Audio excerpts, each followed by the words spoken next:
Ayubowan wala හැමදෙනාටම welcome back to my channel.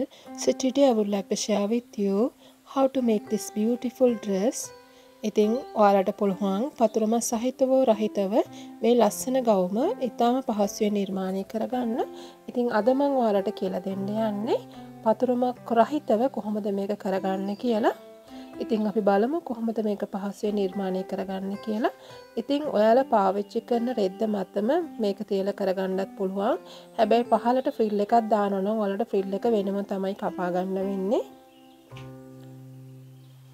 මෙතනදී ඔයාලට පුළුවන් රෙද්ද මත එකවර කරනවා නම් ඔයාලට අවශ්‍ය කරන රෙද්ද ඒ කියන්නේ ගවුමේ උසමින් දෙගුණයක් අරගෙන ඒ වගේ කොටස් දෙකක් එකට තියලා මුලින් තිරස් රේඛාවක් ඇඳගෙන ඔයාලගේ උරහිස 10ට බෙදලා එන සංඛ්‍යාවත් එතන ලකුණු කරන්න පහලින්. ඊට පස්සේ ඔයාලගේ උරහිස දෙකට බෙදලා එන සංඛ්‍යාව ලකුණු කරගන්න.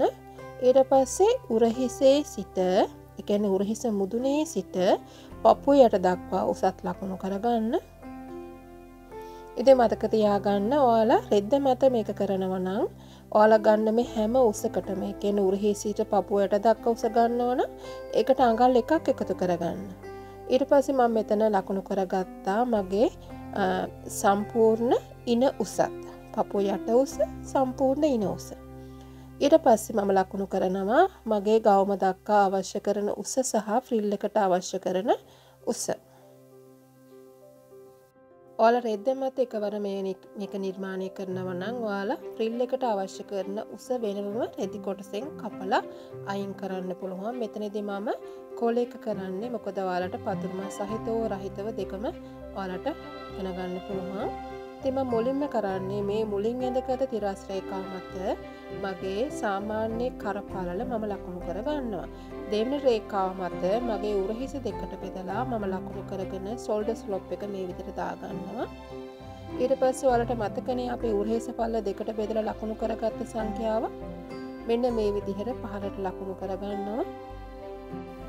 දැන් ඒ රේඛාව මේ විදිහට දෙකට බෙදලා අඟල් භාගයක් ඇතුළට ලකුණු කරලා ඔයාලට හැඩ කරගන්න පුළුවන් අත්කට. ඊට පස්සේ මේ රේඛාව මත ඒ කියන්නේ අපි උරහිස දෙකට බෙදලා ගත්ත රේඛාව තියෙන මූලික අත්කට දක්වා උස ඒ මූලික අත්කට දක්වා උස ඒ රේඛාව මත මගේ පපුව වටට අඟල් 4ක් එකතු කරලා මම මේ විදිහට ලකුණු කරගන්නවා. දෙකක් නෙමෙයි මේ 4ක් එකතු කරගෙන ඒක නැවත 4ට බෙදා ගන්න අමතක කරන්න එපා. ඒ වගේම ඔයාලා රෙද්ද මත එකවර කරනවා නම් ඔයාලා පපුවට එකතු කිරීම 4 බෙදීම 4 එකතු කිරීම අඟල් භාගයේ සිට අඟල ඒ කියන්නේ ඒක මෙහුම් වාසි වලට. දැන් මම මෙතන මගේ මෙහුම් වාසි සඳහා මම එකතු කරගත්තේ නැහැ. මම පපුවට එකතු කිරීම 4 බෙදීම 4 කියලා තමයි ගත්තේ. දැන් ඔයාලට මතක ඇතිනේ අපේ පපු යට දක්වා උස ගත්තා අපේ ඉන දක්වා උස ගත්තා. එතකොට සම්පූර්ණ දක්වා උසින් අපේ පපු යට දක්වා උස අඩු කරගත්තාම අපිට ඉතිරි වෙන යම් කොටසක් තියෙනවා. ඒකට අපි ස්මොක් කරගන්නවා. අපි ඊට පස්සේ පහළ ගවුමට අවශ්‍ය කරන ෆ්‍රිල් එකේ උස ලකුණු කරගන්නවා. ඒක වෙනම ඔයාලට කපලා ගවුමට ඇටච් කරගන්න පුළුවන්. දැන් ඔයාලට පුළුවන් shoulder point එකේ ඉඳලා අඟල් 4ක් හෝ 4.5ක් පහළට ලකුණු කරගන්න. 4ක් හෝ 4.5ක් මෙන්න මෙතන ඉඳලා ලකුණු කරගෙන ඒ අංශය කැපීගෙන යන්න මේ විදිහට තිරස් රේඛාවක් ඇඳ ගන්න. දැන් අපිට පුළුවන් අපි මේකට රැගල් අතක් දාන නිසා මූලික අත්කටේ ඉඳලා ඒ කියන්නේ උරහිස දෙකට බෙදලා අපි ලකුණු කරගත්තනේ සංඛ්‍යාවක්. ඊට පස්සේ අත්කට හැඩ කරගත්ත අපි එතෙන් සිට අඟලක් පහළට දාලා මේ රැග්ලන් අතේ හැඩය නිර්මාණය කරගන්නවා. ඊට පස්සේ ඔයාලට අවශ්‍ය කරන අත දිග ලකුණු කරලා අපේ සාමාන්‍ය අත වට බෙදීම දෙක එකතු කිරීම අඟල් 1 ලකුණු කරලා මේ විදිහට ඔයාලා අත වට හැඩය ඇඳ ගන්නවා. ඊට පස්සේ මේ විදිහට shoulder point එක දක්වා අති ඉහළ කොටස ලකුණු කරගන්න.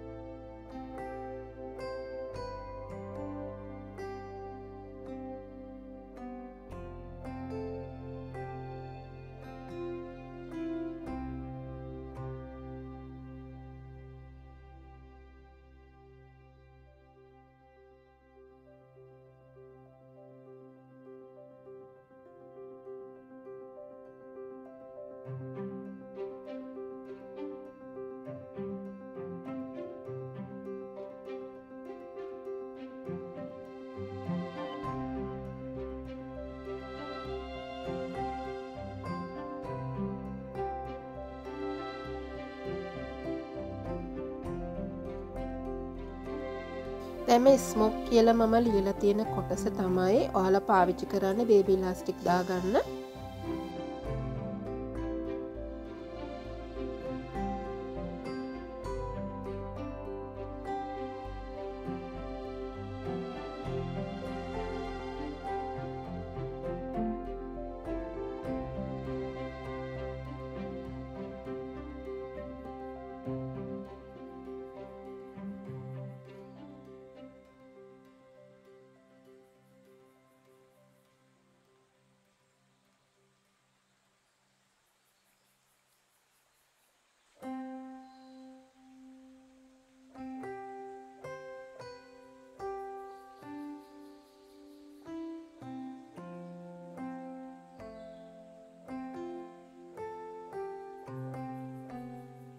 දැන් මේ අත් කොටස ආධාරයෙන් අපි අපේ අතට අවශ්‍ය කරන ඉතිරි කොටස නිර්මාණය කරගන්න යන්නේ. ඉතින් ඔයාලා රෙද්ද මත මේ විදිහට තියාගෙන දැන් ඉදිරිපස්සේ පිටිපස්සේ අමුතුවෙන් අපිට වෙන වෙනම කපන්න අවශ්‍ය නැහැ මේ ගවුම් මත. ඒ නිසා ඔයාලට හරියම ලේසි.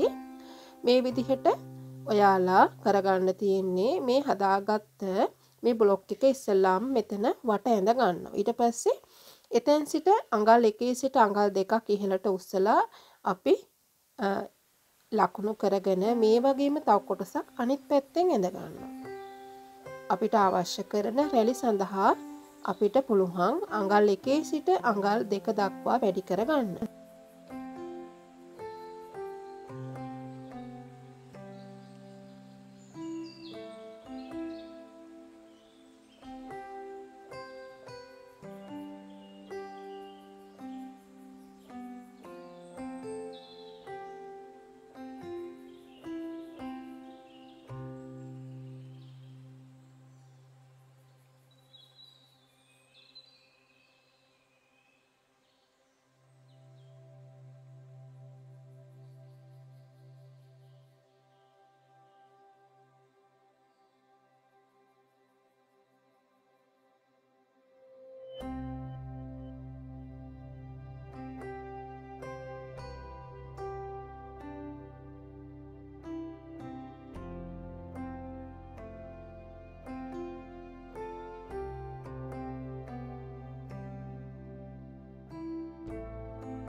ඉතින් මේ විදිහට මෙහුම් වාසිය තියාගන්න පුළුවන්. ඊට පස්සේ ඔයාලට මේ අතේ සිට ඒ කියන්නේ අත වට සිට පහළ අඟල් 2ක් පමණ ඉහළට තියලා බේබි ඉලාස්ටික් දෙපටක් ඒ කියන්නේ ස්ථාන දෙකක් ඔයාලට මහ ගන්න පුළුවන් ලයින් දෙකක් බේබි ඉලාස්ටික් අත සඳහා පමණක්.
ඉතින් මං හිතනවා ඔයාලට අවබෝධයක් ඇති වෙන්න ඇති මේ ගවම කොහොමද කපා ගන්න කියලා. ඉතින් ඔයාලට මේ ගවම මහ ගන්න වීඩියෝ එක මම ඊටාම ඉක්මනින් දානවා. සමහර වෙලාවට හෙට වෙන්න පුළුවන්. ඉතින් අපි බලමු මේ ගවම ඊටාම පහසුවෙන් කොහොමද මහ ගන්න කියලා. ඉතින් අමතක කරන්න එපා ඔයාලා මගේ channel එක තාම subscribe කරලා නැත්නම් විතරක් subscribe කරලා තියාගන්න. ඔයාලට මම මේ ගවම ඊටාම ලේසියෙන් මහ ගන්න විදිහ කියලා දෙනවා step by step. Thank you so much for watching my video. See you with another valuable video. Till then, take care. Bye bye.